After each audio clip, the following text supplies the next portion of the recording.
करीब 32 साल तक हिजबुल्लाह की कमान संभालने वाले हसन नसरल्लाह को इजराइल ने 27 सितंबर को एक हवाई हमले में मार गिराया, जिसके बाद सवाल उठा कि हिजबुल्लाह की कमान आखिर कौन संभालेगा। 29 सितंबर को हिजबुल्लाह ने ऐलान किया कि उनका नया चीफ हाशिम सफीउद्दीन होगा। हाशिम एक प्रमुख लेबनानी शिया मौलवी और हिजबुल्लाह का सीनियर लीडर है। वर्तमान में हाशिम जिहाद काउंसिल का चेयरमैन है, जो हिजबुल्लाह के मिलिट्री ऑपरेशंस की प्लानिंग करता है। साल 2017 में United states of America Hashim Safiuddin को आतंकवादी भी घोषित कर चुका है। हाशिम को नसरल्लाह का बेहद करीबी बताया जाता है। इसकी एक वजह यह भी है कि हाशिम नसरल्लाह का ममेरा भाई भी है। इसके अलावा वो ईरान की सेना में जनरल रहे कासिम सुलेमानी का समधी भी है, जिसे साल 2020 में अमेरिका ने बगदाद में एक हवाई हमले में मार गिराया था। हमने ईरान का जिक्र इसलिए भी किया क्योंकि ईरान हिजबुल्लाह के कट्टर समर्थक देशों में से एक है। गल्फ न्यूज़ की रिपोर्ट के मुताबिक दक्षिणी लेबनान के डेर कानौन अन नाहर में रहने वाले एक शिया मुस्लिम परिवार में साल 1964 में हाशिम का जन्म हुआ था। साल 1980 में वो ईरान के कोम में पढ़ाई करने गया था, जहां नसरल्लाह पहले से पढ़ रहा था।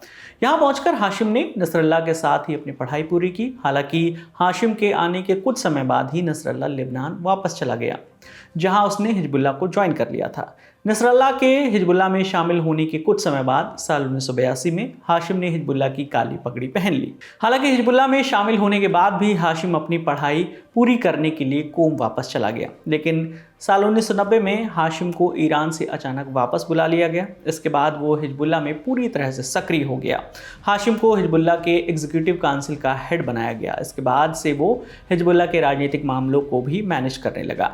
यही वो समय था जब हाशिम को नसरल्लाह का उत्तराधिकारी कहा जाने लगा था।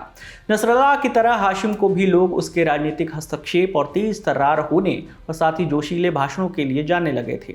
अपने भाषणों में वो हमेशा इजराइल के खिलाफ कड़ा रुख अपनाते हुए फ़िलिस्तीन का समर्थन करता था। वो अक्सर अपने भाषणों में फ़िलिस्तीन के लिए कहता था कि हमारा इतिहास, हमारी बंदूकें और हमारे रॉकेट आपके साथ हैं। इसकी मिसाल हाशिम के भाषण को उदाहरण के तौर पर लेते हुए समझिए। तुर्की के मीडिया समूह एनाडोलू एजेंसी की रिपोर्ट के मुताबिक 13 जुलाई 2024 के दिन एक भाषण में हाशिम ने कहा था, यह हमारा कर्तव्य है कि हमें आज लेबनान में रहकर अपने दुश्मनों से लड़ना है और अपने शहीदों का बदला लेना है।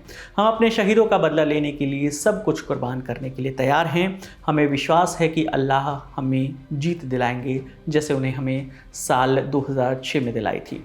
नसरल्लाह की तरह हाशिम भी बार बार इस बात पर जोर देता रहा है कि वो गाज़ा मोर्चे का समर्थन तब तक करना बंद नहीं करेगा जब तक इजराइल अपने हमले बंद नहीं कर देता, जिसमें अक्टूबर से अब तक करीब 41,000 लोगों की जान जा चुकी है। चलते चलते आपको बताते चले कि हाशिम के नसरल्लाह से रिश्ते और उसके प्रॉफेट मोहम्मद के वंशज होने के दावे के चलते उसे हिजबुल्लाह की कमान संभालने वालों में से जो प्रमुख दावेदार थे उनमें से एक माना गया था। इस पूरी खबर पर आपकी जो भी राय है आप हमें कमेंट सेक्शन में ज़रूर बताइएगा। आपके लिए तमाम जानकारी जुटाई थी हमारे साथी आर्यन ने। मेरा नाम विकास वर्मा है। देखते रहिए दी ललन टॉप। शुक्रिया।